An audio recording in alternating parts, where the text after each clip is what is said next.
આપના લોકપ્રિય કાર્યક્રમ મહામંથનમાં આપનું સ્વાગત છે। હું છું સુદાન ગઢવી। આજે આપણે મહામંથનમાં ચર્ચા કરીશું એરફોર્સે કરેલી એર સ્ટ્રાઇકની અને ત્યારબાદ જેટ ગતિએ શરૂ થયેલી રાજનીતિની। વાત છે પાકિસ્તાન પર કરવામાં આવેલી એર સ્ટ્રાઇક અને આતંકીઓના ખાત્માની। એરફોર્સ પાકિસ્તાનના બાલાકોટમાં આતંકીને ટાર્ગેટ કરી તબાહ કરતાની સાથે જ વિપક્ષે બેપરવાહ થઈને નિવેદનબાજી શરૂ કરી દીધી। એક તરફ સેનાના શૌર્યના પુરાવાઓ આપ્યા છે તો બીજી તરફ રાજકારણમાં જાણે આતંકીઓના ખાત્માના પુરાવા માંગવાની હોડ જામી છે। એક તરફ મોદી સરકારના જ મંત્રીઓ એર સ્ટ્રાઇકમાં માર્યા ગયેલા આતંકીઓને લઈને અલગ અલગ આંકડા આપી રહ્યા છે। વીકે સિંહ હોય, રાધા મોહન સિંહ હોય, પછી રક્ષામંત્રી નિર્મલા સીતારામન અને ભાજપ અધ્યક્ષ અમિત શાહ, તમામ રાજનેતાઓ માર્યા ગયેલા આતંકીઓના અલગ અલગ આંકડા આપી રહ્યા છે, જેને લઈને વિપક્ષે સરકારને ઘેરવાનું શરૂ કર્યું અને કહ્યું છે કે 300 આતંકીઓ કેવી રીતે માર્યા ગયા અને કોણે ગણ્યા તે અંગે સરકારે પુરાવો આપવો જોઈએ। તો બીજી તરફ સરકારના જ મંત્રી 250, 300 અને 350 આતંકીઓ માર્યા ગયા હોવાની સ્પષ્ટતા કરીને ઘેરાઈ ગયા છે। જે હોય તે, પરંતુ શાસક પણ ભાજપે કરેલી કાર્યવાહીને વિપક્ષે કેમ રાજકીય હથિયાર બનાવી રહી છે? શું સરકાર લોકો સમક્ષ પુરાવા રજૂ કરશે? શું એર સ્ટ્રાઇકના પુરાવા રાજકીય હથિયાર બની જશે? વાયુસેનાએ સરકારને પુરાવા સોંપ્યા છે તો પછી સરકાર કેમ જાહેર નથી કરતી? અથવા તો શું શૌર્યના પુરાવાઓ પર રાજકારણ થવું જોઈએ? આ સહિતના તમામ મુદ્દાઓ પર ચર્ચા કરીશું આજના મહામંથનમાં મારી સાથે।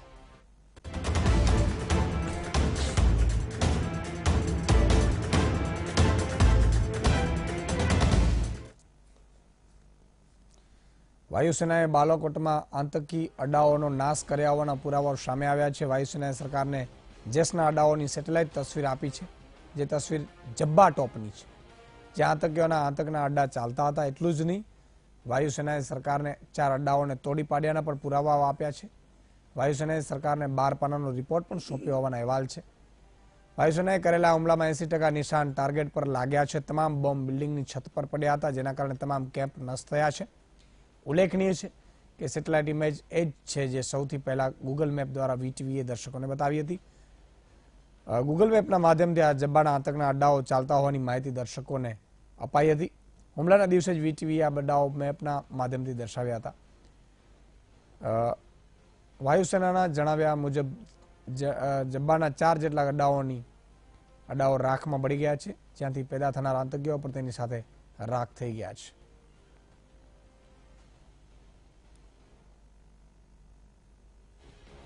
પાકિસ્તાનના બાલાકોટમાં વાયુસેનાએ કરેલી એર સ્ટ્રાઇક પર વિપક્ષ દ્વારા અનેક સવાલો ઉભા થઈ રહ્યા છે। ત્યારબાદ હવે વિદેશ રાજ્યમંત્રી વીકે સિંહે પણ વિપક્ષોને જવાબ આપ્યો છે।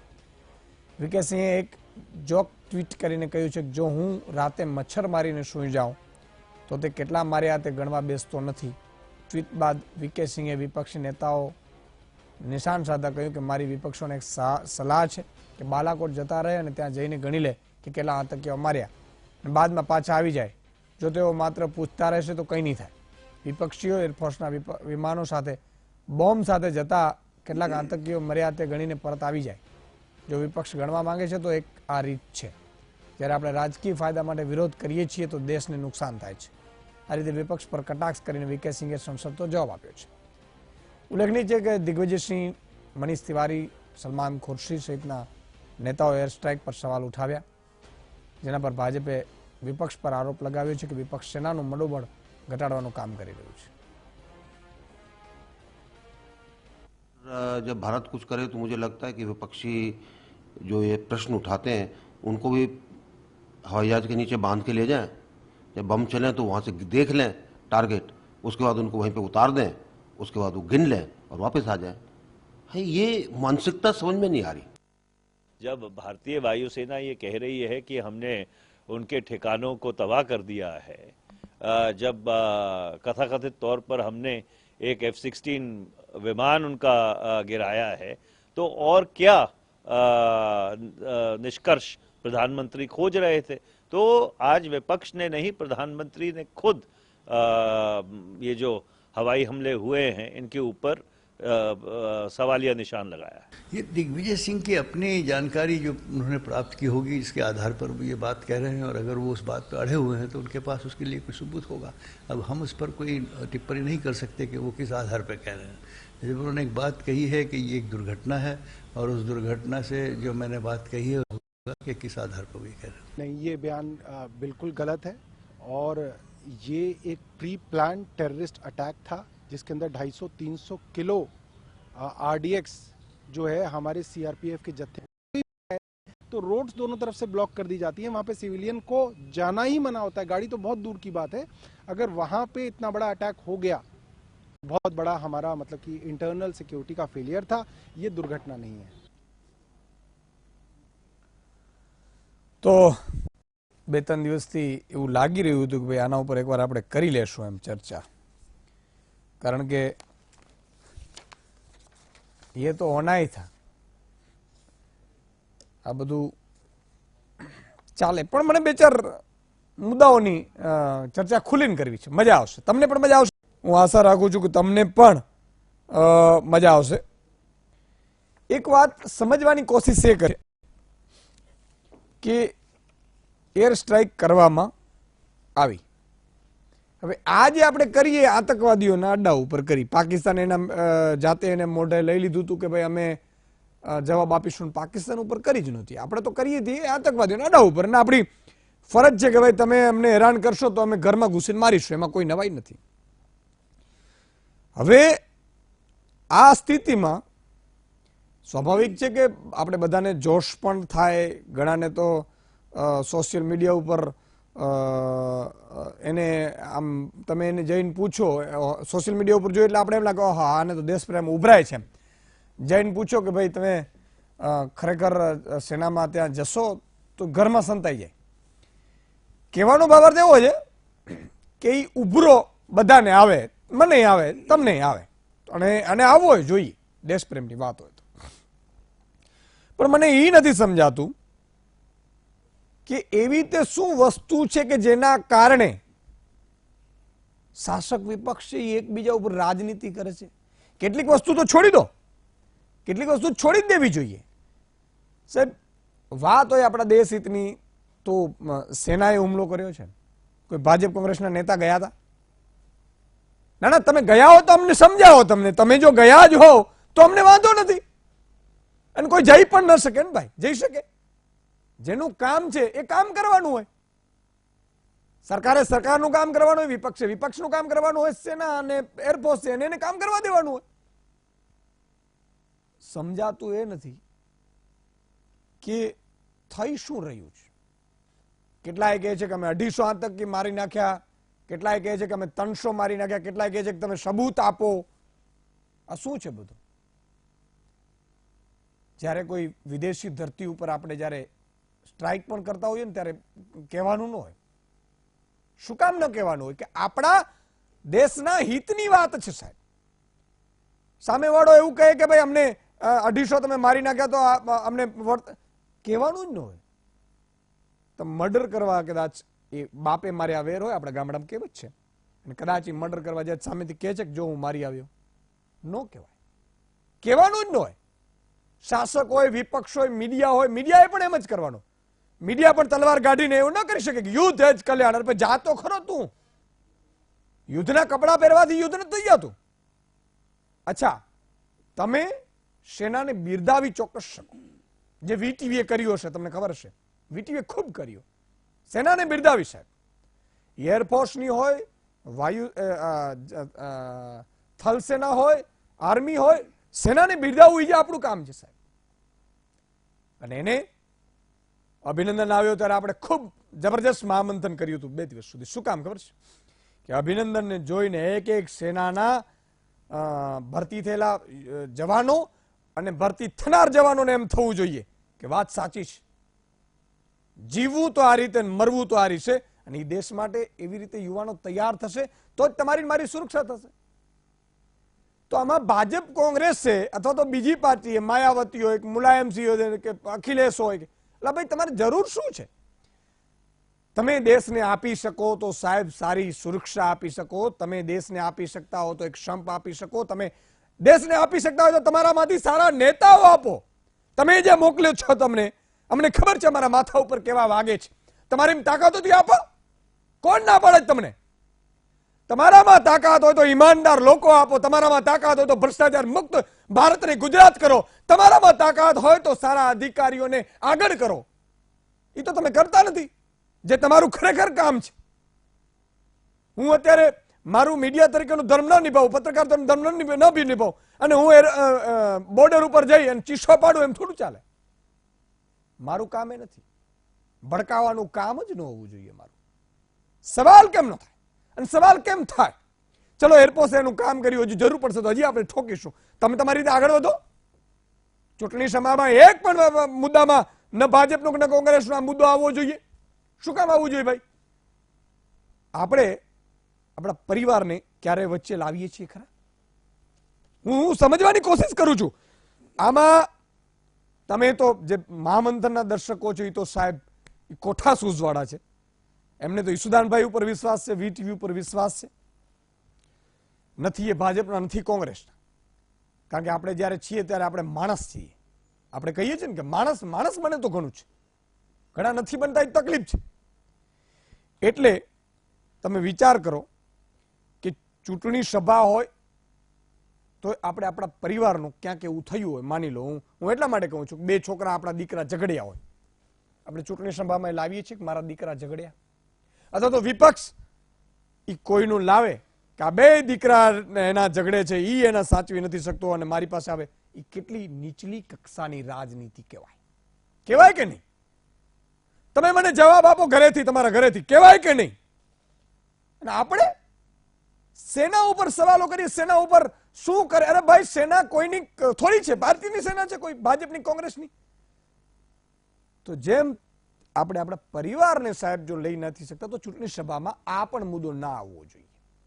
અને આવે કે અમે આટલા મારી નાખ્યા, જાહેર ભાષણમાં કહેવાય. કોઈ પૂછે ને મીડિયા વાળો, મારા જેવો કોઈ પત્રકાર પૂછે તો એને ન કહેવાનું કે એ સેનાનું કામ છે. અને સેનાએ પ્રેસ કોન્ફરન્સ કરીને કીધું, હું સેલ્યુટ કરું છું. એરફોર્સના વડાએ કહ્યું કે અમારું કામ ટાર્ગેટ સિદ્ધ કરવાનો છે, લાશો ગણવાનો નથી. અને ના હોવું જોઈએ. પરદેશી ધરતી ઉપર આપણે લાશો ગણવા થોડા જઈએ. અને એ કામ થયા પછી એકદમ શાંતિથી આપણે આપણી રીતે સ્ટ્રેટેજીમાં ગોઠવાઈ જવાનું હોય. આટલી નીચલી કક્ષાની આપણે રાજનીતિ કરી શકીએ સાહેબ? ઘણા પૂછે આટલા અમે મારી નાખ્યા, એટલે તમે મારવા ગયા હતા? તમે મારવા ગયા હતા? સરકારે, ગવર્મેન્ટ એ છૂટ આપી હોય ચોક્કસ છે, પણ એ છૂટ 5-4 વર્ષ પહેલા પણ આપી શકતી હતી, 8 વર્ષ પહેલા પણ આપી શકતા હતા. આપવી જોઈએ. જયારે આતંકવાદી હુમલાઓ થાય છે ત્યારે હું એમ કહું છું કે ઘરમાં ઘૂસીને ઠોકવા જોઈએ. પણ એ આતંકીઓને, આપણે પાકિસ્તાનના નાગરિકોને આપણે નથી મારતા. એ પણ આપણી જેમ ભારતના નાગરિકો છે, પાકિસ્તાન એના દેશને એનો વાલો હોય. દરેકના બાપ પોતપોતાના વાલા હોય. બહુ જ સમજણપૂર્વક આપણે વિચારવાની જરૂર છે સાહેબ. એટલા માટે આજે મહામંથન કરવું છે. આપણી સાથે 3 મહાનુભાવો અત્યારે જોડાયા છે, ચોથા થોડી ક્ષણમાં જોડાશે. જયેશભાઈ ગેડિયા છે, કોંગ્રેસના નેતા છે. હરિભાઈ દેસાઈ રાજકીય વિશ્લેષક છે. કર્નલ ધર્મેન્દ્રસિંહ છે, રક્ષા વિશેષજ્ઞ છે. 3 મહાનુભાવોનું સ્વાગત છે ફરીથી. પહેલા હું કર્નલ આપને કહેવા માંગીશ, કર્નલ સાહેબ, કે જે રીતે જ્યારે હુમલા થાય, સ્ટ્રાઇક થાય, આમ તો બીજા દેશ કદાચ ચીસો પડતો હોય તો આપણે મૂંગું રહેવાનું હોય. કારણ કે આપણું કામ આપણે કરીને આવ્યા હોય એટલે શાંતિથી પકડી રાખવાનું. ચૂંટણી સભાઓમાં, લોકોની સભાઓમાં વારે વારે એમ કેવું, આપણો દીકરો છે એ કદાચ ક્યાંક ઝઘડીને આવ્યો હોય આપણા દુશ્મન સાથે, તો આપણે કહેવા જઈએ છીએ સભાઓમાં, જાહેરમાં કે મારો દીકરો જુવાને મારી આવ્યો, મારી નાખ્યા મેં. અને પાછી બીજા કોઈક એના પાડોશીઓ પૂછે તમારા દીકરાએ મારી નાખ્યા, એના ક્યાં છે સબૂત, ક્યાં છે? એવું ક્યાંય આપણે જોયું? તો સેના ઉપર શું કામ રાજનીતિ થતી હશે?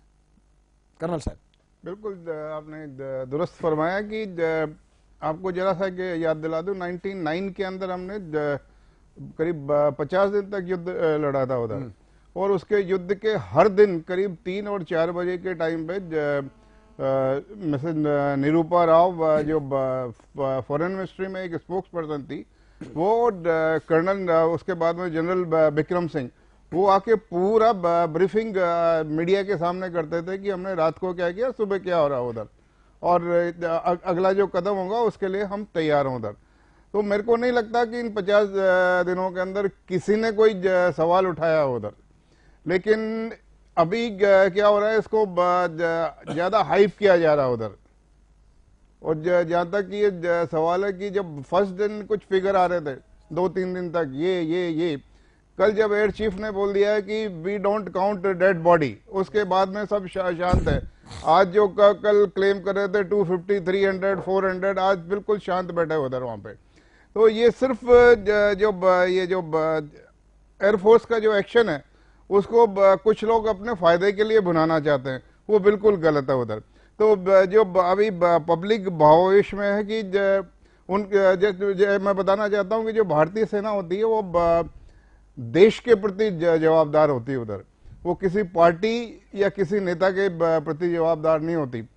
और इनडायरेक्टली देखा जाए तो भारतीय सेना देश के लिए फिर जवाबदार हो जाती है उधर, यानी देश की जनता के थ्रू।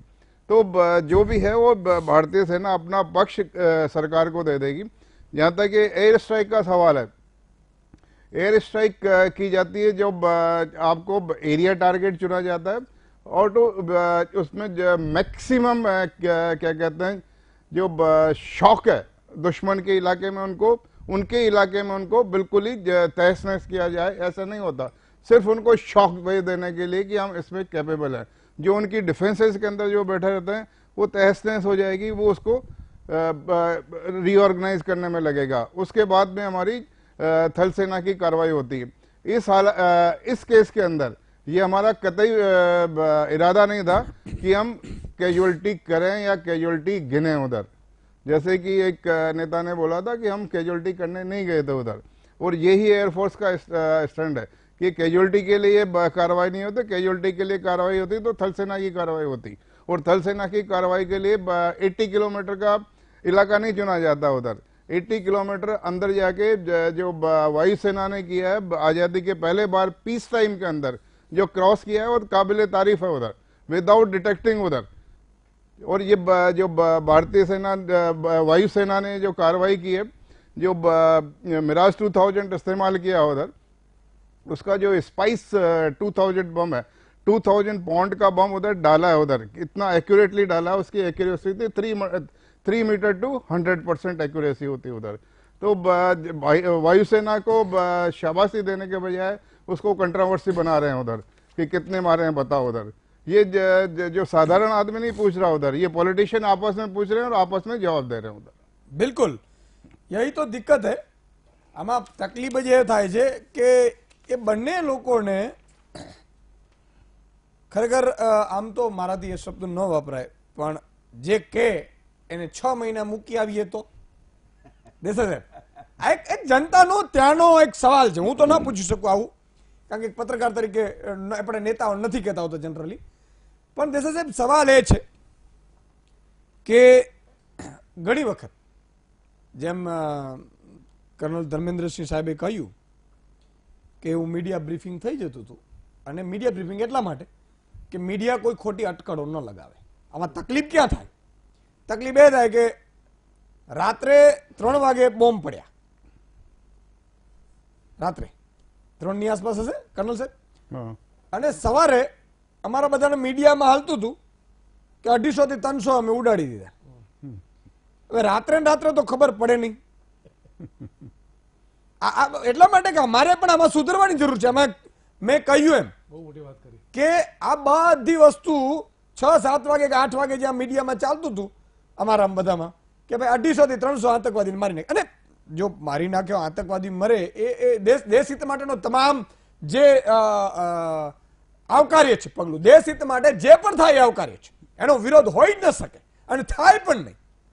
તો દેસા સાહેબ સવાલ એ છે કે એક રીતે આ દેશમાં ભારત જેટલા આટલા મેચ્યોર દેશમાં મેચ્યોર રાજકારણીઓ આપણે ત્યાં થઈ ગયા, આજે પણ મેચ્યોર રાજકારણીઓ છે, છતાંય આવું કેમ થાય છે? કોઈક દેશદ્રોહી છે કે કોઈ દેશની વિરોધી છે અથવા તો કોઈ દેશ પ્રેમી છે, એટલે એને પાઠ પાડી દેવામાં આવ્યા છે અને એ પાઠ પોતાના ફાયદા માટે. એ લોકો આમ હૃદય ઉપર હાથ મૂકે અથવા તો એના સંતાનની સોગંદ ખાય ને તો એમ કે ના ના આ તો ખોટું છે, મારાથી એમ ન કહેવાય. પણ એ સંતાનોની સોગંદ આપણે કોઈ છે નહીં અને બંધારણની સોગંદ ખાય છે અને આ ગોળીને પી જાય છે, શપથ લે છે. પણ એ તો ભગવાન પૂછશે ઉપર કે મારા વાલા તું ખૂબ કરીને આવ્યો છે ગામ આખાનું, એ તો પૂછશે. તો આવું કેમ થાય છે અને આનો ફાયદો મળતો હશે? આમાં બે ત્રણ બાબતો છે ઈસુદાનભાઈ. પહેલી વાત તો એ છે કે આપણા CRPF ના કાફલા ઉપર હુમલો થયો, આતંકવાદી હુમલો થયો ને આપણા 44 જવાનો શહીદ થયા. મને લાગે છે કે એના ઇન્ટેલિજન્સ ઇનપુટ હતા.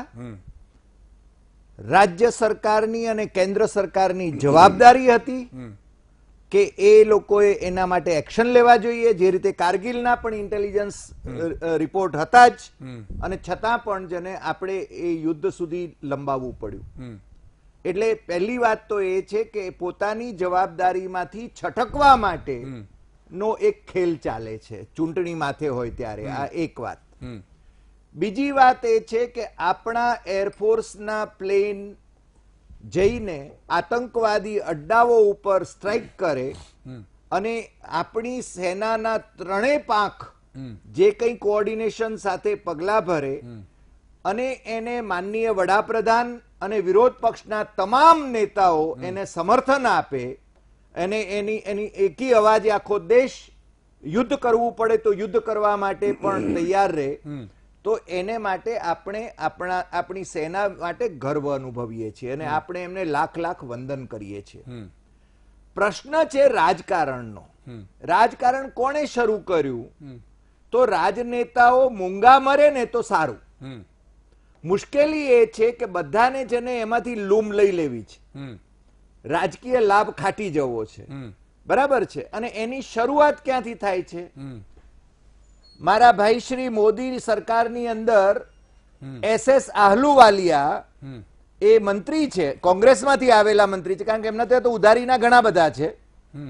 કોંગ્રેસમાંથી આવેલા એ મંત્રી એમ કે છે કે અમારે તો કોઈને મારવાના જ નહોતા, અમે કોઈને માર્યા નથી, કોઈ એટલે ત્યાં આગળ આતંકવાદી કોઈ મર્યો જ નથી, બરાબર. એના પછી એમના માનનીય અધ્યક્ષ ભારતીય જનતા પાર્ટી જે સત્તારૂઢ પક્ષ છે એના માનનીય અધ્યક્ષ અમિતભાઈ એમ કે છે નાના 250 માર્યા છે. પછી તો મારી પાસે આખું લિસ્ટ છે, એટલે હું લિસ્ટ આખું વાંચતો નથી, પણ 200 થી માંડીને 600 સુધી માર્યા આતંકવાદીઓને માર્યા એની વાત ચાલી. હવે માર્યા અને દુનિયાભરમાં ચર્ચા થઈ એના વિશે. તમે તો દેશદ્રોહી છો, તમે તો આમ છો, તમે પુરાવા માંગો છો. મને લાગે છે કોણે પુરાવા માંગ્યા અને શરૂઆત કોણે કરી એ પણ તપાસનો વિષય છે. પ્રશ્ન એટલો છે કે હું એમ ઈચ્છતો હતો, અને મારા મિત્ર કિશનસિંહ આપણી સાથે જોડાઈ ગયા છે, કિશનસિંહની સાથે વચ્ચે પણ અમે સાથે હતા ત્યારે વાત થઈ હતી. પ્રશ્ન એ હતો કે હું મારા વડાપ્રધાન, મારો વડાપ્રધાન એટલે મારા દેશનું નાક છે, એ આખા દેશને આવા સંજોગોમાં સંબોધે એવી અપેક્ષા કરતો હતો. પણ મારા વડાપ્રધાન એ પાછળ કમળ લગાડીને એમનું ચૂંટણી ચિહ્ન લગાડીને એમના કાર્યકર્તાઓને સંબોધતા હતા, અને સામે ઇમરાન ખાન પાકિસ્તાનનો પ્રાઇમ મિનિસ્ટર એ એના દેશને સંબોધતો હતો. જુઓ આ છે ને દુવિધા છે. આપણે ત્યાં રાષ્ટ્રવાદી કોણ અને દેશદ્રોહી કોણ એના સર્ટિફિકેટો અપાતા હતા, અને ત્યાં આગળ સેનેટ અને નેશનલ એસેમ્બલીની અંદર એ લોકો એક અવાજમાં વાત કરી રહ્યા હતા. આ બીજો તબક્કો થયો. ત્રીજો તબક્કો એ લોકોએ આપણને ધમકી આપી કે તમે અમારી ઉપર આક્રમણ કર્યું છે, આપણે એમની ટેરિટરીમાં ઘૂસ્યા, આપણે એમના યુદ્ધ જાહેર નહોતું કર્યું, યુદ્ધ કરવું નહોતું, આતંકવાદીઓને જ આપણે ઠાર મારવાના હતા, પણ આપણે એમની ટેરિટરીમાં તો ઘૂસ્યા જ. અને એ સાર્વભૌમત્વ વાળો દેશ એ આપણી ઉપર કોઈ પણ અટકચાળો કરે એ સ્વાભાવિક હતું. એમણે જાહેર કર્યું કે છે કે અમે તો પહેલાથી ધમકી આપીને અમે ધોળે દાડે આવ્યા, અને અમે છે ને આપણે છે ને આપણી માટે મુશ્કેલી જે ઊભી થઈ એ કે આપણું એક વિમાન તૂટી પડ્યું અને વિંગ કમાન્ડર અભિનંદન એ પકડાયો. વિંગ કમાન્ડર અભિનંદન એ પ્રિઝનર ઓફ વોર નથી, કારણ કે આ યુદ્ધના સંજોગો નથી, અને આમે જીનીવા કન્વેન્શન પ્રમાણે અઠવાડિયામાં એ પાછો આવવો જોઈએ, પણ મને લાગે છે દુનિયાભરમાંથી દબાણ આવ્યું અને ભારતની ડિપ્લોમસી એ રીતે હું તો કહું કે નરેન્દ્રભાઈની આખી ડિપ્લોમસી એ બાબતમાં સફળ રહી, એટલે આપણને જેને બીજા દિવસે મળી ગયો. આ બીજો તબક્કો. ત્રીજી ડિપ્લોમેટિક જીત આપણી છે ને OIC માં હતી. આપણા વિદેશ મંત્રી સુષ્મા સ્વરાજને માનવંતા મહેમાન તરીકે ઇસ્લામિક દેશો 57 ઇસ્લામિક દેશોની પરિષદમાં અબુધાબીમાં બોલાવવામાં આવ્યા. એમણે સરસ ભાષણ કર્યું, એમની વાહવાહ થઈ, પાકિસ્તાને બહિષ્કાર કર્યો, પાકિસ્તાનને ઘર આંગણે પણ એવા પ્રશ્નો ઉભા થયા. PPP એટલે ભુટ્ટોની પાર્ટીએ એમ કહ્યું કે નહીં, આપણે ત્યાં જઈને ભારતનો વિરોધ કરવો જોઈતો હતો. પછી ત્યાં જે ઠરાવો થયા એમાં શું થયું? આ બહુ જ આજે આપણે બાલિશ વર્તન જે ચાલી રહ્યું છે રાજનેતાઓનું, એવા સંજોગોની અંદર બહુ ગંભીરતાથી ડિપ્લોમસીની વાત સમજવા જેવી છે. અબુધાબી ડેક્લેરેશનમાં ઇમરાન ખાનના ભરસક વખાણ કર્યા એમણે. 50 મુદ્દાનું આ ડેક્લેરેશન છે એની અંદર. અને બીજું, દર વખતે OIC ઇસ્લામિક દેશોના સહકારની આ પરિષદ એ જમ્મુ કાશ્મીરમાં ભારત અત્યાચાર કરે છે એવો એક ઠરાવ પસાર કરે છે પાકિસ્તાન તરફી. આ વખતે એ તો કર્યું જ કર્યું, એ ઠરાવે કર્યો, પણ સાથે સાથે પાકિસ્તાનની ગેરહાજરીમાં કર્યો, સાથે સાથે આપણી અયોધ્યાની વિવાદિત જે બાબરી મસ્જિદ એને ફરીને બાંધી આપો એવી માગણી કરવામાં આવી. એટલે મને લાગે છે કે અને એનું ડોક્ટર સુબ્રમણ્ય સ્વામીએ સરસ ટ્વીટ પણ કર્યું કે તો કાબાનો જે છે પવિત્ર કાબા છે એ અમારી દ્રષ્ટિએ શિવલિંગ છે, એટલે અમે ત્યાં ક્લેમ કરીશું. એટલે આપણે હવે છે ને આખું જો આની પાછળ પાકિસ્તાનનું એક જ છેલ્લે એટલું જ કહું કે પાકિસ્તાન કાશ્મીરના ઇશ્યુને અને અયોધ્યાના ઇશ્યુને ઇન્ટરનેશનલાઇઝ કરવા માંગતું હતું અને એમાં એને સફળતા મળી. ઓકે, કિશનસિંહ સોલંકી આપણી સાથે ભાજપના નેતા જોડાઈ ચૂક્યા છે. આપણે કિશનસિંહજી, આ 2-3 મિત્રો પણ છે. હું કોંગ્રેસના નેતાને અત્યારે લઈ લઉં, પછી છેલ્લે તમારો જવાબ લઉં. જયેશભાઈને જે બાકી છે, 2 મહાનુભાવો પૂરા થયા છે. એ 2 મહાનુભાવો નોન પોલિટિકલ છે, પણ તમે થોડું ઘણું એવું લાગે તમે કહેજો. જયેશભાઈ, હવે કોંગ્રેસે શરૂઆતમાં તો મોટે ઉપાડે એમ કે ભાઈ રાહુલ ગાંધીજીએ પ્રેસ કોન્ફરન્સ કરીને કે હમ દેશ કે સાથ હૈ, સરકાર કે સાથ હૈ, ને એકતા દર્શાવીને બધા તાળીઓ પડી, તાળીઓ આપણે લઈ પણ લીધી એમ ઘણા બધા. પછી ધીરે ધીરે ધીરે દિગ્વિજયસિંહ જેવો સરપુલિયા નીકળે કે ભાઈ કહા હૈ, પછી કહે કે ક્યાં છે, કેટલા મર્યા છે, શું થયું છે, એના પુરાવા શું છે. આવું કરવાની જરૂર શું કામ પડી રહી હોય, જ્યારે પોલિટિકલ આપણે નથી જ કરવાનું, અથવા તો પોલિટિકલ ગેઇન એમાં ન જવું જોઈએ, કોઈ પણ પાર્ટી ન જવું જોઈએ. કારણ કે મારા જે નાગરિકો છે એની લાગણીઓ સાથે રમવાય એ ન ચલાવી લેવાય, અને મારા જે સૈનિકો છે ભારતના, મારા એટલે આપણા સૈનિકો છે સાહેબ, એના લોહી ઉપર ક્યારે રાજનીતિ ન થવી જોઈએ. અને આજે નહીં, આપણો ઇતિહાસ માફ નહીં કરે, આપણે એની પેઢીઓ માફ નહીં કરે. અને જ્યારે આવી વસ્તુ થતી હોય ત્યારે ખરેખર આપણે મહિનો 2 મહિના સુધી મૂંગા પણ રહી શકીએ. કેમ આવું થાય, કેમ આવું થાય છે? બિલકુલ યશોધનભાઈ, હું વીટીઓના માધ્યમથી કોંગ્રેસ પક્ષ તરીકે હું તમને જણાવું છું કે આ 30 વર્ષનો મોટામાં મોટો પુલવામા આતંકી હુમલો થયો મોદીજીના નાક નીચે, અને પ્રથમ દિવસથી કોંગ્રેસ સરકાર સાથે છે, આજે પણ સાથે છે, અને સેનાના તમામ કાર્યને બિરદાવે છે. હવાઈ હુમલાના જે બી સર્જિકલ સ્ટ્રાઇક કરી એને પણ અમે સલામ કરીએ છીએ. હું અત્યારે આપના માટેની વાત કહેવા માંગુ છું કે જ્યારે હવાઈ જહાજના એરફોર્સના વડા એવું ચોખ્ખું કીધું પ્રેસમાં કે કેઝ્યુઅલિટી ગણવાનું કામ અમારું નથી, અમારે ખાલી ટાર્ગેટ નક્કી કરવાનો હોય છે, અમે ટાર્ગેટ પૂરો કર્યો. સાંભળજો, તો પછી ભાજપના નેતાઓ આજે કૃષિ પ્રધાન રાધા મોહનસિંહ એવું કીધું 400 આતંકવાદીઓ મારી નાખ્યા છે. કાલે એવું કીધું યુપીના મુખ્યમંત્રીએ 250 મારી નાખ્યા છે. રાષ્ટ્રીય પ્રમુખ અમિતભાઈ શાહે કીધું 250 મારી નાખ્યા છે. પછી અહુવાલિયા કેન્દ્રીય મંત્રી છે, એમણે કીધું 1 પણ માર્યા નથી. સાંભળજો, રાજનાથસિંહ ગૃહમંત્રીએ કીધું 300 આતંકવાદી મારી નાખ્યા છે. તો આજે દેશ વતી 130 કરોડ લોકો સવાલ પૂછી રહ્યા છે કે ભાઈ તમે સાચો આંકડો બતાવો દેશને, અને કાં તો કહો કે ભાઈ નથી માર્યા કાં તો મારે છે, અને અમે સેનાનો સવાલ નથી કરતા, પણ આ જુદા જુદા આંકડા આવી રહ્યા છે ત્યારે કેન્દ્ર સરકારના મંત્રી એમ કે 0 આતંકવાદી માર્યા નથી. અચ્છા, બીજું હમણાં ડેપ્યુટી સીએમ કેશવ પ્રસાદ મૌર્ય એવું કીધું કે પુલવામાનો હુમલો એ દુર્ઘટના હતી. તો યશવંતભાઈ, આ દેશના લોકો 44 જવાનો શહીદ થયા છે. અમે એટલું જ કહીએ છીએ કે તમે જે બી કાર્ય કર્યું અમે સલામ મારીને બિરદાવીએ છીએ, પણ તમે એટલું તો કહો કે 44 શહીદો આપણા જવાન થયા તો આપણા આતંકવાદીઓ કેટલા માર્યા, અને એકનો બદલો 10નો લેવાનો હતો, 10 પાછા લાવવાના હતા મોદીજી, તો 440 થયા, 4000 લાયા. અમે કોઈ સંકટ નથી કરતા. મોદી એમ કહી દે અમે 5000 માર નાખ્યા, ઓકે, અમે સવાલ નહીં કરીએ બીજો. અને આજે પણ કહીએ છીએ કે તાકાત હોય, 56ની છાતી ધરાવતા હોય તો મોદીજી પાકિસ્તાન બે ટુકડા કરી નાખો. આજે પણ અમે તમારી સાથે છીએ, પણ તમે સેનાના નામે રાજનીતિ કરો અને શહીદોના ફોટા પાછળ લગાવો અને ચૂંટણીમાં જાહેર સભા કરો, એ આ દેશના લોકો જોઈ રહ્યા છે. બીજી વાત તમને કહી દઉં યશવંતભાઈ, કે આ દેશના લોકો 2019 ચૂંટણીમાં જે 2014માં વાયદા કર્યા હતા ને, એ 2019માં મોદીજી ચૂંટણી એની ઉપર લડે, અને દેશના લોકો પાસે મોબાઈલ દુનિયા આવી ગઈ છે. એમને ખબર છે કે આ હુમલો, કે આ સરકારનું કામ સરકારે નથી કર્યું, આ સેનાનું ગૌરવ સેનાએ કર્યું છે, અને સેનાએ જે કામ કર્યું છે એરફોર્સે કર્યું છે, એમના નામે ના ઉતારે. આ દેશના લોકોને ખબર છે. ઓકે, કિશનસિંહજી, હવે એટલે મારે તમને પણ એ જ સવાલ છે મને, કારણ કે આ બધા ઘણા બધા સવાલો ત્યાં જે દર્શક મિત્રો બેઠા છે ને એના મનમાં આવે છે, એટલે એ સીધા મારા ઉપર ડાયવર્ટ થાય છે. કારણ કે સ્વાભાવિક છે કે લોકોની, જનતાના જે સવાલ હોય સવાલ થાય. આપણે 1 મહિનો એવું મૂંગા ન રહી શક્યા હોત કે ભાઈ આપણે જ્યારે સેનાએ આટલી બધી પરાક્રમ કર્યું છે ને ખૂબ આનંદ છે આપણે, અને એનો ગર્વ થાય. કારણ કે આપણે બોલીએ ને એટલે સીધા પાકિસ્તાનમાં ક્લિક થાય કે ભાઈ આટલા આમ કરે છે ને આટલા આમ કરે છે ને, એટલે ઉલટાનો.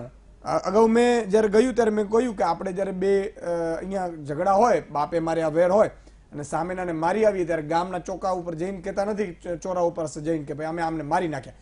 કારણ કે એ બીજા દેશો પણ જુએ, સમજો ચીન પણ જુએ, અમેરિકા પણ જુએ, રશિયા પણ જુએ. આ બધા એમ કે 250 એમાં આતંકીઓ જશે, નાગરિકો, આવા બધા પ્રશ્નો એ લોકો કરે તો આપણી જે વિદેશ નીતિ છે, કૂટનીતિ છે, એમાં ક્યાંક ભંગ પડે. આપણે 250 મારી નાખ્યા, 300 મારી નાખ્યા, કદાચ ચલો મીડિયા એના સોર્સ મારફત કહ્યું, ચાલી ગયું.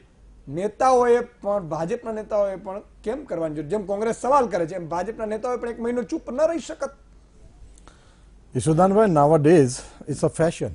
આપણા દેશમાં આ ફેશન થઈ ગઈ છે અને છેલ્લા 5 વર્ષથી આ ફેશન ચાલે છે કે જ્યારે પણ આ દેશ પ્રગતિ કરતો હોય, આ દેશ વિકાસના પથ પર ચાલતો હોય, નરેન્દ્રભાઈ મોદી કંઈ કામ કરતા હોય, એનડીએ સરકાર કંઈ કામ કરતી હોય, એટલે માછલા ધોવાય. સ્વાભાવિક છે, અમને આદત પડી ગઈ છે આ બધી વાતોની. પણ એ લોકો જે આ મોદી નામના માનસિક ફોબિયાથી પીડાઈ અને માનસિક રીતે અસંતુલિત થઈ ગયેલા લોકો અને વિપક્ષો, એમણે ખરેખર પાકિસ્તાન જઈ અને આ મરદાઓ ગણવાની જરૂર છે. આ દેશના 1947ના ઇતિહાસ પછી 65 અને 71ના યુદ્ધ માટે મા દુર્ગા સ્વરૂપ ઇન્દિરાજીને યશ જતો હોય અને મોદી સાહેબ માટે કોઈ 2 શબ્દો પણ સારા બોલી લે તો આ દેશના કહેવાતા ઇન્ટેલેક્ચ્યુઅલ્સ અને આ દેશના વિપક્ષો આ વાતને સહન નથી કરી શકતા. એમને પ્રોબ્લેમ આ દેશથી, દેશની સેનાથી નથી.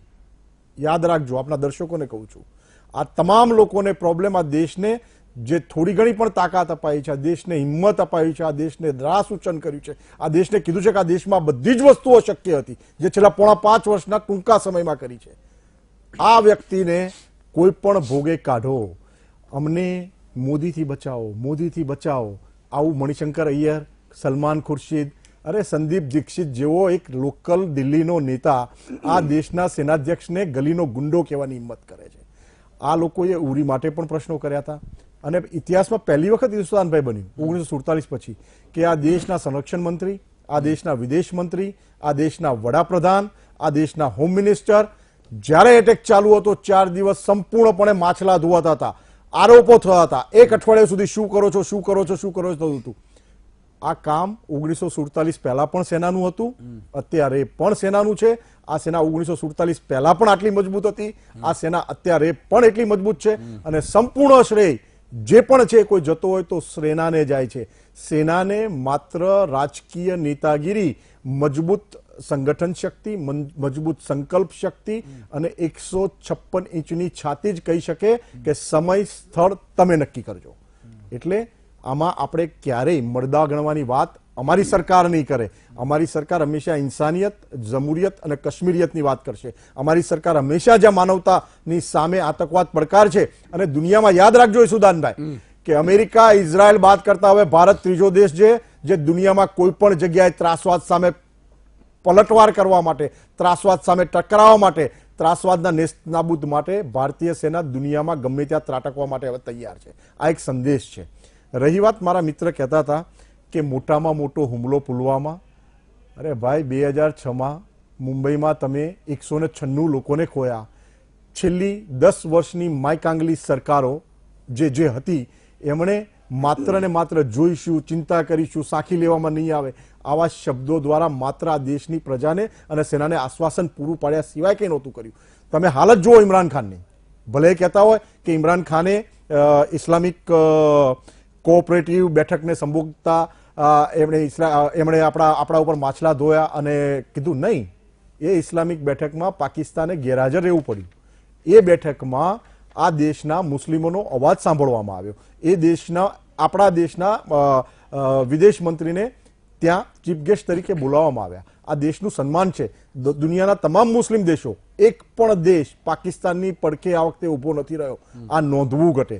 એટલે વિદેશ નીતિનો વિજય છે, આપણા દેશનો વિજય છે, આપણી સેનાનો વિજય છે. પણ જે લોકોને સંખ્યાની પડી છે, અને યસ, એ પણ વાત કહી દઉં, આ સંખ્યાની બબાલ આપના જ ટીવીમાં એ દિવસે હું જોતો હતો ઈસુદાનભાઈ. એટલે ભલે ક્યાં સ્ત્રોતથી માહિતી આવી અને કયા સ્ત્રોતે માહિતી આપી, કોઈ 250 કહેતું હતું, કોઈ 300 કહેતું હતું, કોઈ 350 કહેતું હતું. હકીકત એ છે કે ત્યાં આપણા જ દેશના વિશ્વસનીય ટેલિકોમ રેગ્યુલેટરી જે લોકો ત્યાં નોંધ કરી છે કે 300 કરતાં વધારે મોબાઈલ એક્ટિવેટ હતા એ સમયે. ત્યાં આ એક માપદંડ આપ્યો છે. અને જ્યારે સેનાએ કાર્ય કર્યું હોય કે પરાક્રમ કર્યું હોય ત્યારે દેશના, એક મિનિટ ઈસુદાનભાઈ, જ્યારે સેનાએ પરાક્રમ કર્યું હોય તો આ દેશના સંરક્ષણ મંત્રીએ, વિદેશ પ્રધાને કે વડાપ્રધાને કે જવાબ આપવાની જરૂર નથી. આ દેશની સેનાના ત્રણેય સેનાના વડાઓ 3 વખત પ્રેસ કોન્ફરન્સ કરીને આ દેશના તમામ નાપાક તત્વો જે પાકિસ્તાની ભાષા બોલી રહ્યા છે એમને જવાબ આપી ચૂક્યા છે, અને જરૂર પડશે તો પણ આપશે. મારો સવાલ એ જ છે, હું આવીશ આપની પાસે, આવીશ જયેશભાઈ, આપની પાસે આવીશ. મહિનામાં મહાનુભાવ છે, નાનકડો વિરામનો પણ સમય થયો છે. મિત્રો, એક મારો સવાલ આ બંને પાર્ટીઓને જ હતો કે શું મહિનો 2 મહિના આપણે મૂંગા ન રહી શકીએ? એમ સવાલ એ નથી. સવાલ આ બંને મહાનુભાવ અહીંયા છે એનો પણ નથી, કારણ કે એમનું પણ ત્યાં ઉપર કેટલું ચાલતું એ આપણે સમજી શકીએ છીએ. કારણ કે પાર્ટીના જે વડાઓ હોય એને પોતાનો પક્ષ રાખવાનો હોય. સવાલ એટલો જ કે કયાક અંદર આપણે જાગશું ખરા કે આપણે ખરેખર શું કરી રહ્યા છીએ? કદાચ આજે 5, 10, 50 વર્ષ પછી આપણે આ દુનિયા છોડીને જવાનું છે તો ઇતિહાસ આપણે માફ કરશે કે નહીં એવું વિચાર્યું છે ખરું? ભગવાનને શું જવાબ આપીશું એવું વિચાર્યું છે ખરું? કદાચ તમે ભગવાન માનતા ન હો, પણ મૃત્યુ છે આપણું બધાનું, તો નક્કી જ છે ને. તો મારો સિમ્પલ સવાલ એ છે કે જ્યારે કમસે કમ જ્યારે દેશ હિતની વાત, દેશ પ્રેમની વાત આવે, હું તો તમામ એને દેશદ્રોહી ગણું છું જે કરપ્શન કરે છે. હું તમામ એને દેશદ્રોહી ગણું છું જે માણસ લાંચ લે છે. હું તમામ એને દેશદ્રોહી ગણું છું જે દેશનું હિત નથી વિચારતો, પોતાનો સ્વાર્થ વિચારે છે. જ્યારે દેશની વાત આવે ને ત્યારે સૈનિકો સાહેબ પોતાનો જીવ આપી દે છે, અને તમે રાજનીતિ કરો છો. આ ક્યાંનો ન્યાય છે? આ તમામ મુદ્દા ઉપર આવીશું. વિરામ બાદ દર્શક મિત્રો ફરીથી આપનું સ્વાગત છે. મહામંથન, મેં કહ્યું એમ, આ ધર્મ વિરુદ્ધ ધર્મની લડાઈ છે સાહેબ. તમને અન્યાય થતો હોય તો એનો સવાલ પણ મારે ઉઠાવો. મેં અહીંયા શિક્ષકો અને એસટી કર્મચારીઓ માટે ડિબેટ રાખી હતી મહામંથન. કેટલાક એસટી કર્મચારીઓના વાંક હતા, મેં સવાલ પણ કર્યા હતા, અને એને લાભ મળવો જોઈએ પગાર પંચનો એવી આપણે વિનંતી પણ સરકારને કરી હતી. અને અત્યારે જે રીતે સમાચાર મળી રહ્યા છે, એસટી કર્મચારીઓને 7મા પગાર પંચનો લાભ 1/4/2018 આપવામાં આવશે. આનંદની વાત છે. તમામ એસટી કર્મચારીઓને મેં કહ્યું હતું કે આપણે કંડક્ટર અને એસટી કર્મચારી છે તમામ, કેટલીક બદલીઓને લઈને મારા એના પર સવાલો પણ હતા. ઘણાને ખોટું લાગ્યું હશે. મેં કીધું કે મારી પરવા નથી. સુદાનભાઈ સાચું નહીં કે તમને તો કોઈ નહીં કે કેટલાક લોકો ઊભા નથી રાખતા ને એમની મરજી પણ અમારે ચલાવે છે, એ પણ એક વાત હતી. પણ એસટી કર્મચારીઓને મારી વિનંતી છે, કામ સાહેબ દિલથી કરજો. કેટલીક ખોટ એસટી કર્મચારીઓને પોલિસીના કારણે થાય છે, તમે ઉપર રજૂઆત કરજો કે આ અહીંયા ધારાસભ્યએ માંગી છે એસટી પણ સાવ ખાલી ચાલે છે તો એ બંધ પણ કરી શકાય, અને અહીંયા સારી જગ્યાએ ચાલે છે, સારા છે, તો ત્યાં બીજી 2 એસટી મૂકી શકાય, એવી રીતે આપ પણ અપીલ કરી અને એસટીને પણ થોડું લાભ કરાવડાવજો. બીજું કે જ્યાં ગરીબ કલ્યાણ મેળામાં આપણે એસટીના ભાડા હોય એમાં પણ ખોટમાં નાખવાની વાત કરે છે. તો આ બધાની, આ તમારા બધાની મહેનત છે અને એમાં 2 મત સારી વસ્તુ છે એ થવી જોઈએ. પણ કેટલાક બધા સવાલો મારે ત્યાં હતા એ પણ થવા જોઈએ. શિક્ષકો માટે પણ હું આશા રાખું છું સારા સમાચાર આવે. વધારાની જે કામગીરી જેને આપવામાં આવે છે, બાથરૂમો ચેક કરવાની, સંડાસ કેટલા શૌચાલયો બન્યા છે, એ બધી કામગીરી આમ તો તમે બીજે ત્યાં કરાવો તો મને લાગે છે બહુ સારું રહેશે, કારણ કે આપણી ભાવિ પેઢી આને કરવા માટે આપી છે. એટલે શિક્ષકો માટેથી વધારાના જે કામ છે શિક્ષણ સિવાયના એ હટાવવા માટે હજી પણ હું અપીલ સરकारने करूँ छू. कर्नल साहब, क्या ये इन लोगों का क्या मकसद होता है? ऐसा लगता है कि थोड़ा बहुत चलो फायदा ले लेते हैं दोनों पार्टियों को, ऐसा लगता है? बिल्कुल. आप देखिए, पहले मैं पार्लियामेंट अटैक की बात करूंगा. उधर जो पार्लियामेंट पर अटैक हुआ था आज़ाद हिंदुस्तान के समय में, ये सबसे बड़ा अटैक था हमारी अस्मिता के ऊपर. और उस अटैक के बाद में जब ये अटैक होने वाला था, उस वक्त हमारे prime minister Atal Bihari Vajpayee lunch के लिए जाने वाले थे उधर. जब वो अटैक हो गया, टीवी के ऊपर खबर आई, उसके बाद में लीडर ऑफ अपोजिशन और अटल जी के बीच में क्या बात हुई किसी ने नहीं पता, लेकिन अटल जी ने खुद टीवी पे आके बोला उधर, मैं आपको यकीन दिलाता हूं कि इस देश के अंदर प्रजातंत्र बिल्कुल सुरक्षित है. क्या बात. बोले जब मेरे ऊपर अटैक, जो पार्लियामेंट में अटैक हुआ था, ये न्यूज आ रही थी कि मैं निकलने के जाने वाला हूं, उसके तुरंत बाद मेरे को कांग्रेस प्रेसिडेंट ने फोन करके मेरी कुशल सेम पूछी उधर. ये था क्या कहते हैं लेवल ऑफ पॉलिटिक्स. तो ये जो अगर ये नहीं भी लेना चाहेंगे ना, तो उसका जिसका वो क्या कहते हैं उचित श्रेय है वो मिलेगा उधर, लेकिन ये श्रेय लेने की होड़ लगी हुई उधर, तो इससे वो बहुत छोटे हो रहे हैं उधर. वो अपने आप को सेना से ऊपर करने की कोशिश कर रहे हैं उधर, लेकिन मेरे हिसाब से तो ये ठीक नहीं उधर. तो इनको ऐसी हरकत नहीं करनी चाहिए कि उनको ऐसा लगे उधर. बिल्कुल. दूसरा, एक आपने ब्रेक के जाने के बाद में बोला था कि सवाल ये है, उसको रिपीट नहीं करूंगा, इसको 2 लाइन में मैं बता दूंगा. जो सुषमा स्वराज जी ने जब वो लीडर ऑफ अपोजिशन थी, जब उन्होंने पार्लियामेंट में बोला था उधर, इंडिकेटिंग डॉक्टर मनमोहन सिंह, रहबरों से मुझे कोई गिला नहीं, रहबरों से मुझे कोई गिला नहीं, मुझे सवाल तेरी रहबरी का है, मुझे ये बता ये कारवां क्यों लुटा.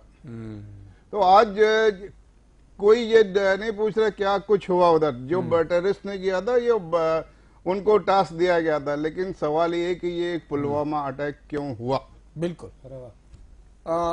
હરિભાઈ, એક મને વિચાર એ આવ્યો કે નરેન્દ્રભાઈએ પણ પરમ દિવસે આઈ થિંક એવું કહ્યું, અને કોંગ્રેસે સવાલ કેવા કરવા જોઈએ કે ભાઈ પાક વીમો બરોબર મળ્યો છે કે નહીં, ખેડૂતોને ભાવો પૂરતા મળ્યા છે કે નહીં, જીએસટીમાં તમે અત્યારે લૂંટી રહ્યા છો કે નથી લૂંટી રહ્યા, બીજી યોજનાઓ શૌચાલય બન્યા છે કે નહીં. આવા મુદ્દાઓ જે ખરેખર મુદ્દાઓ છે. રામ મંદિર વાળું તો ઠીક છે, હું એમાં જનરલી એટલા માટે હું મારી જનતાને ક્યારે વીટીવીના દર્શકોને હું ધર્મમાં પણ વેચવા નથી માંગતો, હું એટલો પવિત્ર આપણે રહેવા માંગીએ છીએ, એમાં કોઈ એમાં તો 370 કલમ છે હટાવી કે નહીં. જે મુદ્દાઓ બીજેપીએ ભાજપે 2014માં છેદીના વાયદા કર્યા છે એને લઈને કરો. નરેન્દ્રભાઈએ પણ કહ્યું કે એને લઈને કરો. સવાલ તમે આવા મુદ્દાઓ છીછરા લઈને શું કામ કરી રહ્યા છો? સાહેબ, તમારી પાસે ઘણા મુદ્દાઓ છે, મારા દેશના નાગરિક પાસે આ મુદ્દે મારે ચર્ચા કરવી પડે, પણ મારે આપણા માટે એ છે, તો એવું કેમ નહીં પૂછતી હોય કોંગ્રેસ? એટલે આમાં ઈસુદાનભાઈ મુશ્કેલી એ છે, જેમ કે કર્નલ સાહેબે જે વાત કરી અટલજીની, અટલજી તો ટાવરિંગ પર્સનાલિટી હતા. બહુ સાચી વાત છે. અને અટલજી એ જ કોંગ્રેસના અધ્યક્ષાની વાત કરી રહ્યા હતા. મને લાગે છે ધર્મેન્દ્રસિંહ સોનિયા ગાંધીની વાત કરી રહ્યા હતા. એટલે મને એમ લાગે છે કે જ્યારે દેશની સંપ્રભુતા ઉપર હુમલો હોય ત્યારે આપણે બધા એક છીએ, એ બાબત આપણે સમજવી જોઈએ. મુશ્કેલી એ છે કે અત્યારે આખું ક્યાં કયો લાભ થાય એમ છે. અને બીજી વાત, મને લાગે છે કે પાર્ટીઓની અંદર ડિસિપ્લિન પણ હોવી જોઈએ. કોંગ્રેસની તમે વાત કરી તો કોંગ્રેસની વાત હું કરું. કોંગ્રેસ સામાન્ય રીતે કોઈ અભ્યાસ નથી કરતી. કોંગ્રેસના મિત્ર મારા માથું ન લગાડે, પણ આ એક હકીકત છે. કોંગ્રેસ લોકોના પ્રશ્નો વિશે જાગૃત નથી, લોકોની વચ્ચે જતી નથી. વિધાનસભા ડિસેમ્બર 2017ની એમાં એનું સંખ્યાબળ વધ્યું, એ તો બાય ડિફોલ્ટ હતું. કારણ કે 3 છોકરાઓના આંદોલનને કારણે એમને ફાયદો થઈ ગયો. પેલી બાજુ 23 જિલ્લા પંચાયતો મળી, અહીંયા છે ને બેઠકો વધી વિધાનસભામાં, અને એમાંથી જે તૂટવાના હતા એ તૂટવા માંડ્યા છે હવે, અથવા તો તોડવા માંડ્યા છે. પછી એ કહેશે કે ખરીદવા માંડ્યા છે, તો તમારા મેમ્બરો ખરીદાવા લાગ્યા છે. પ્રશ્ન આ છે કે આપણે ત્યાં રાજકારણ એ એટલા નીચલા લેવલે પહોંચ્યું છે કે કોઈ લોકોની ચિંતા કરતું જ હોય એવું નથી લાગતું. તમે જેટલા મુદ્દાઓ ઉઠાવ્યા, હું તો એમ કહું છું, કેગનો રિપોર્ટ એટલે સરકારના ભ્રષ્ટાચાર, ગેરરીતિઓ, ખોટા ખર્ચાઓ, એનો રિપોર્ટ એ દર વખતે નરેન્દ્રભાઈ આવ્યા પછી છેલ્લા દિવસે, વિધાનસભાના સત્રના છેલ્લા દિવસે અથવા તો લોકસભામાં પણ એવી રીતે મુકાય છે, અને વેબસાઇટ ઉપર ન જલ્દી ચડે એની એ વ્યવસ્થા હોય છે. પણ મારે તો કોંગ્રેસના મિત્રો આ કકડાટ કરે છે, પણ મારે એમને એમ કેવું છે કે તમે આખું વર્ષ છે ને એ આખો અહેવાલ લઈને પ્રજાની વચ્ચે કેમ જતા નથી? બિલકુલ, કારણ કે અભ્યાસ કરવો નથી, વાતોના વડા કરવા છે, એર કન્ડિશન કેબિનોમાં બેસવું છે અને ચર્ચા કરવી છે, ગોળા ફેંકવા છે. અને ભારતીય જનતા પાર્ટી વાળા ગમે તે કરે, એ લોકોની એક માનસિકતા એવી છે કે તમે એમને પ્રશ્ન ન પૂછો. હમણાં એક કેન્દ્રીય મંત્રીએ કહ્યું કે પ્રશ્ન નહીં પૂછો, તમે થઈને પૂછો છો એમ કે, એટલે પ્રશ્ન પૂછનારો રાષ્ટ્રદ્રોહી છે, પાકિસ્તાન પરસ્ત છે, એવું એ લોકો માને છે. પણ આ એમની માનસિકતા છે. પણ એક વાત તો કહું, એ પ્રજાની વચ્ચે રહે છે, એમના કાર્યકર્તાઓ પ્રજાની વચ્ચે રહે છે, પ્રજાના પ્રશ્નો લે છે. એ કેટલું સારું કરે છે એ તો પ્રજા જાણે. ઓકે, પણ પ્રજા સાથેનો સંપર્ક છે. ઓકે જયેશભાઈ, સવાલ એ જ છે કે કોંગ્રેસ છે એ ખરેખર જે મુદ્દા ઉઠાવવાની જરૂરિયાત છે એ આજે નથી ઉઠાવી રહી, અથવા તો એટલી બધી ચર્ચા આ મુદ્દાને કારણે થાય છે, તો એ મુદ્દામાં તમે એવી રીતે ઉઠાવો મજબૂતાઈથી. હું એમ કહું છું, વિપક્ષ એટલે શું સાહેબ? વિપક્ષ એટલે પાર્ટ ઓફ ડ્યુટી સરકાર જનતાએ આપ્યું, તમે આને બધું પૂછીને તમે બધું કરાવડાવજો. વિપક્ષનું કામ એ છે. આપણી લોકશાહી મજબૂત છે અને લોકશાહીમાં બહુ સંવિધાનમાં ક્લિયર છે, છતાં વિપક્ષ છે એ આડે પાડે ચડે છે. મારા 125 કરોડ જે જનતા છે એ સવાલ અત્યારે તમને પણ કરી રહી, વિપક્ષ શું કરે છે? બિલકુલ યશોધનભાઈ, વિપક્ષની ભૂમિકા કાયમ એ હોવી જોઈએ, પ્રજાના પ્રાણ પશુઓને વાંચવા આપવી પડે. અને હરિભાઈની દેશની વાતથી હું અડધો સંમત છું કે સંગઠનમાં અમે કોઈ કમી હશે અને પ્રજા જોડે અમે કંઈક જવાના મોડા પડ્યા હશું, પણ જઈશું અને સંગઠનના ભાગરૂપે પ્રજાના પૈસો હંમેશા ઉઠાવતા રહીશું. વિધાનસભામાં લોકશાહીનું તો ખૂન થઈ ગયું છે, તમે જાણો છો કે કેવા પ્રશ્નો પૂછીને ટાઈમપાસ કરવામાં આવે છે. અને બીજી વસ્તુ, આજે મારે હવે પોલિટિકલી વાત કરવી છે. જ્યારે હુમલો થયો છે કે વડાપ્રધાન શ્રી 2014 જ્યારે વડાપ્રધાન બની ગયા પછી તમે વિચાર કરો કે નવાઝ શરીફ જે પૂર્વ વડાપ્રધાન હતા, એની દીકરીને લગ્નમાં વગર કંકોત્રીએ બિરયાની ખાવા જતા રહ્યા, ત્યારે સેનાનું મનોબળ તૂટે. બીજું, પઠાણકોટમાં હુમલો થયો ત્યારે તમે આઈએસઆઈના વડાને ત્યાં તપાસ કરવા બોલાવો, ત્યારે સેનાનું મનોબળ તૂટે. બીજી વાત, કાશ્મીરમાં મુક્તિ જોડે નિકાહ કરી સરકાર બનાવી, સેનાના 9715 બાજુ સેનાએ પકડેલા, ત્યારે આ મુક્તિ મોદી સરકારે છોડી મૂક્યા, ત્યારે સેનાનું મનોબળ તૂટે છે મનોબળ. અને વિચાર કરો, આ દેશના લોકો જોઈ રહ્યા છે યશોધનભાઈ, અને કોંગ્રેસ પક્ષ આજે આઝાદીથી અંગ્રેજોને કાઢ્યા છે, એ લડાઈ લડતી રહેશે અને ક્યાંય પણ ઊંડી ઉતરશે નહીં, અને પ્રાણ પશુઓને ક્યાંય વાચા આપતી રહેશે. અને આપના માધ્યમથી કહું છું, તમે ત્યારે અમને કહેજો કે આ પ્રશ્ન છે, અમે જઈને ત્યાં અડધી રાતે પહોંચી જઈશું. એટલે જ કહું છું કે અમે તમને કહીએ કે આ પ્રશ્ન છે, પછી તમે અડધી રાતે પહોંચો, મતદાર તમારી કોઈ વસ્તુ ખબર ના હોય ઘણી વાર. પણ હું એટલા માટે મીડિયાના માધ્યમથી, આજે ભાજપને પણ મીડિયાના માધ્યમથી ઘણી વાર ખબર હોતી નથી, તમારો પ્રશ્ન સરકારને ખબર પડતી નથી. મિત્રો, એક નાનકડા વિરામનો સમય થયો છે, વિરામ બાદ તુરંત મળીએ છીએ. વિરામ બાદ દર્શક મિત્રો ફરીથી આપનું સ્વાગત છે. પાક વીમા વાળો મુદ્દો છે, છેલ્લે હું લઈ લઈશ. કિશનસિંહજી, સંક્ષિપ્તમાં. उसे गुमा है कि मेरी उड़ान कुछ कम है. मुझे यकीन है कि ये आसमां बहुत कम है। વાત એવી હતી કે તમે કોંગ્રેસને અસંખ્ય વખત ચાન્સ આપ્યો ને પ્રજાએ પણ ચાન્સ આપ્યો. દેસાઈ સાહેબ કહી ચૂક્યા 3-3 નવલોજ્યા યુવાનોએ સપોર્ટ કર્યો. 77 ધારાસભ્યો છતાં, કારણ કે હવે હું વોરની વાત આઈ થિંક પૂરી થઈ ગઈ. હું હવે જે મુદ્દાઓ છે મુદ્દાઓની ચર્ચા કરવા માંગુ છું, એટલા માટે આ વસ્તુ હું બોલી રહ્યો છું. સી શ્રમજીવીઓની વાત હોય, ખેડૂતોની વાત હોય, હેલ્થ માટે એમ્સોની વાત હોય, રેલવેની આધુનિકરણની વાત હોય, રોડ રસ્તાઓની તીવ્ર ગતિથી બનતા યાદ હોય, ગ્રીનફિલ્ડ એરપોર્ટો બનતાની વાત હોય, આ બધી જ અમુક પ્રોજેક્ટો પૂગલા થઈ ગયા. પાણીના અમુક પ્રોજેક્ટો જે 39 પ્રોજેક્ટો જે તે સરકારો છોડીને ગઈ હતી એમાંથી 33 પ્રોજેક્ટો, એટલે હું આ બેસીસ તો લાંબો સમય જશે. પણ મેટર ઓફ ફેક્ટ એ છે 4.5 વર્ષની આ સરકારે જેટ ગતિએ તમામ કાર્યોને આગળ વધાર્યા, ઇન્ક્લુડિંગ જે બુલેટ પ્રૂફ જેકેટો માટે અને જે ઇમ્યુનેશન માટે આપણી સેના જંગતી હતી, એ બુલેટ પ્રૂફ જેકેટો, ઇમ્યુનેશન અને AK-203 જે અમેઠીમાં કલેક્ટરેટ કચેરી 1947 થી અત્યાર સુધી કલેક્ટર ઓફિસ નહોતી બનાવી શક્યા, એ અમે બનાવી અને ત્યાં આ ફેક્ટરી પણ અમે બનાવી. આપણા દેશે છેલ્લા 4.5 વર્ષમાં માનવતાનું નેપાળમાં કામ હોય, ફિજીમાં કામ હોય, તુર્કીમાં, દુનિયાભરમાં માનવતાને બચાવવાનું કામ આપણી સેનાએ કર્યું, દુનિયાભરમાં માનવતા મહેકાવાની. યોગ ફાસ્ટેસ્ટ રિઝોલ્યુશન યુએનમાં કોઈ પાસ થયું યોગને પૂરા દેશમાં, પૂરી દુનિયામાં ફેલાવવામાં આવ્યો. યોગને ફાસ્ટેસ્ટ વે યુએનના તમામ દેશોએ એકી અવાજે યુએનમાં એને સંમતિ મળી. યુએનમાં ગાંધીજીનું વૈષ્ણવજન તો તેને રે કહીએ, એ દુનિયાની તમામ લેંગ્વેજમાં ગાંધીજી, આંબેડકરજી, અને આ લોકોને શંકા કરવાની ઈસુદાનભાઈ આદત છે. ગાંધીજી હોય, સરદાર પટેલ હોય, ઉરી હોય, પુલવામા હોય, કોઈ પણ હોય, આ લોકોને શંકા, અને હંમેશા આ લોકો પર શંકા કરતા આવ્યા છે. એમની શંકાનું નિરાકરણ પ્રજાએ જ કર્યું છે. અને વાત એ છે, આ દેશ સોગંદ હે મુझे इस मिट्टी की, मैं देश नहीं मिटने दूंगा, मैं देश नहीं झुकने दूंगा. જેને જે આક્ષેપો કરવા હોય કરે. આ દેશમાં 156 ઇંચની છાતીવાળી સરકાર બેઠી છે, પ્રજાલક્ષી સરકાર બેઠી છે, પ્રજા વચ્ચે રહેતી સરકાર બેઠી છે.